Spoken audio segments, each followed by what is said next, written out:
A personal challenge that I struggle with and have been struggling with is postpartum depression. Postpartum depression is considered a mental illness. It's a silent battle that new mothers face occasionally but rarely ever talk about. And how it makes you feel, it can kind of just make you feel like you're drowning in a room full of people. It can make you feel like you're drowning and like you have the emotional support, you have love and family and friends surrounding you, you have that village, and it's just something that you cannot control.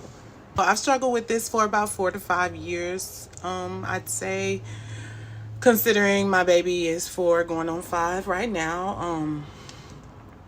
It's been rough, it's been up, it's been down, and pretty much it didn't go how I thought it was gonna go. I was expecting joy and happiness, and don't get me wrong, I was feeling that. I've experienced that some days occasionally, but more days than none I was experiencing the sad, lonely, depression, anxiety feeling, just that dark place. You go into parenthood or motherhood expecting peace and happiness and joy, when in all actuality is not that. Like on a daily basis, I would feel sad and lonely. Like it would just wash over me. Like there was no way of knowing that it was coming. The feeling was coming.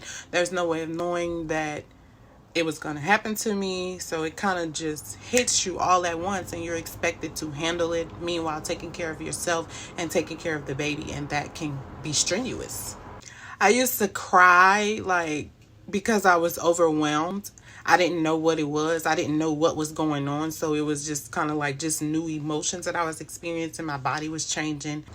To be honest, I was kind of afraid to open up and express myself. But now, any chance that I get, I am ready to express what I went through, because I know there's somebody out there that is just like me, that was afraid to speak up, that was afraid of what was going on, that was afraid of what was going to happen. Like, they don't tell you about the thoughts that you're having, and those thoughts can lead to crazy actions happening. And the fact that you're thinking that, you don't want someone to pass judgment on you and be like, oh, we need to call for her baby to get removed because she's not sane. And it's just like, man, I'm completely sane.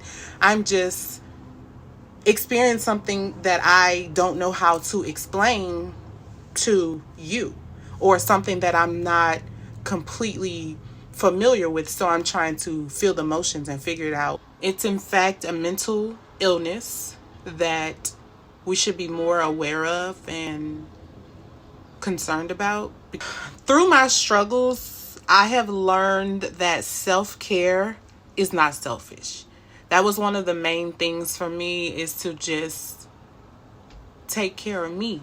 Because if I knew that if I took care of me, then everything else around me would be taken care of. If I took care of my mental health, then everything around me would reap the positive benefits of my peace and sanity. So that's what I started doing, and that's when I started to see the change. I enjoy podcasting. I enjoy reading books. I definitely enjoy writing.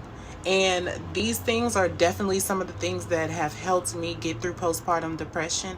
I hope that I am able to inspire other women to come forward.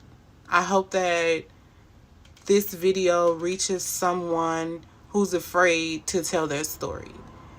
Because I'm here to let you know that you don't have to be afraid, and that you're not by yourself.